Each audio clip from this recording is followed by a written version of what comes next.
So for those of you who have been to New York City, it is nowhere near as crowded as you would expect. Still people out on the street. This is the TKTS booth over on my right. And you'll see there's no line. Behind that's the big Coca-Cola.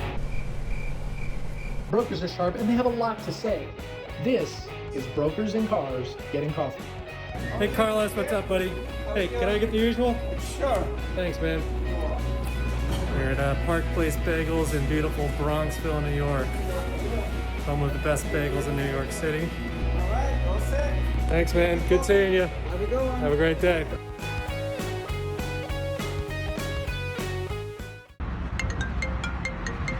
Hi, it's Jeff Ungvary from Swim. Jeff, it's Reed Rasmussen. You up for a visit? Yeah, let's do this thing. Looking forward to talking to you. Well, let's dive into it. Coronavirus hit New York first, and it really seemed to hit it hardest. How's it affected your business? I and my family, all 5 of us, got it back in March, April. Fortunately, I and my staff have been virtually remote since 2018, so we were full pistons running, to use the car analogy, from the time it happened. What's coronavirus doing to the competitiveness in the marketplace? Oh, I think this is the 2020 version of the ACA. And this is that next kind of reckoning, for lack of a better term, of you've got brokers that still are really nice people. Oh, but he's been my broker. She's been our consultant for 20 years, but they're not providing the value. What are you driving today?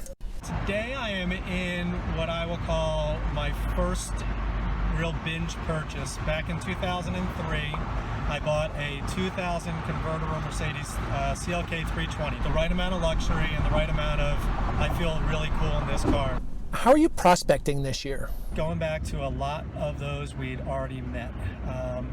I found whenever you lose a group, they're not coming back to you unless they've been through at least 2 other brokers. So I'm not going after old groups. It's true, right? Because they're unwilling to admit they made a mistake.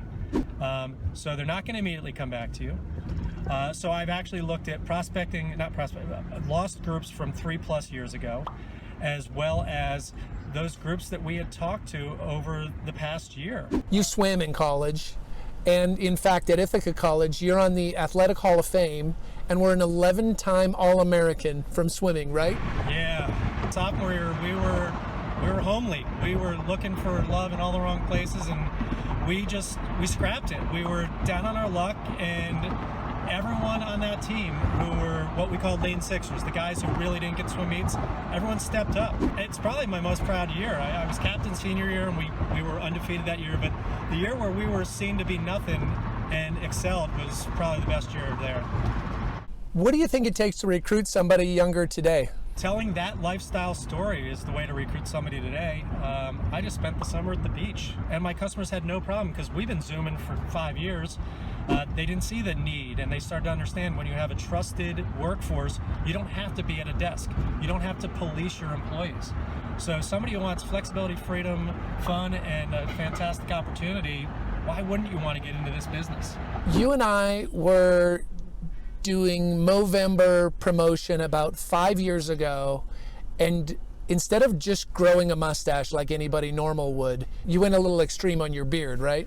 Yeah, I got into it because, again, in insurance it's boring, plus it's open enrollment season. So to stand in front of a crowd of several hundred people when they look at you and you look like the game master from Hunger Games 1, I'm sure you're going to pop up that image right now, that is creepy, and it gives me an opportunity to be that voice of men's health, that men are dumb. We don't get preventative screenings. We don't take care of ourselves. We are too strong to talk about our emotions. We can't cry. Suicide rates, mental health issues. Men, please take care of these things. Do you think the discreetness of a behavioral telehealth visit somehow makes it more easily acceptable for a dude? Absolutely. We're embarrassed to ask about a wart, but to ask about our own mental health, absolutely. Jeff, you've gotten a lot of engagement with your clients over the years on some of the different consumerism tools. How do you get so much usage? The easiest way is when you've got a plan sponsor that's experience rated, to tell them that every dollar that goes through your external telehealth plan does not impact your claims experience underneath the underlying medical and prescription carrier. Mind blown. When you've got a plan sponsor that's experience rated, to tell them that every dollar that goes through your external telehealth plan does not impact your claims experience underneath the underlying medical and prescription carrier. Mind blown. You make it a no employee contribution plan, better for them, and it doesn't impact your experience, it's a no-brainer. What else would you like to tell our viewers? I'm very proud of, I believe, like a decade-long partnership with Fresh Bennies. And if you've got an online enrollment system, it integrates, it is little to no work, and it's income. If you're a brokerage and you don't have Fresh Bennies or one of their competitors for your own employees, you're doing yourself harm. Because when your employees are enrolled and they understand it, you're gonna sell more of it. And I'm not a sales guy, though I sound like it. I'm a guy who provides solutions to problems, and this is a problem solver.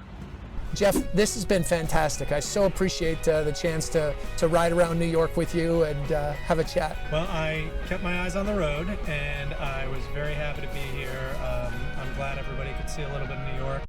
What would you tell viewers that people who know you wouldn't know about you?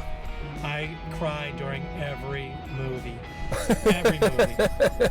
When it comes to movies, do you cry in the sports movies or Yes. the rom-coms? Yes. Yes. The dramas? Yes. Yeah.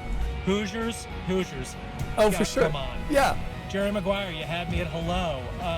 Star Wars, come on. Han comes back at the end and helps Luke blow up the Death Star. These are all cryable moments. So, truly though, is that a secret?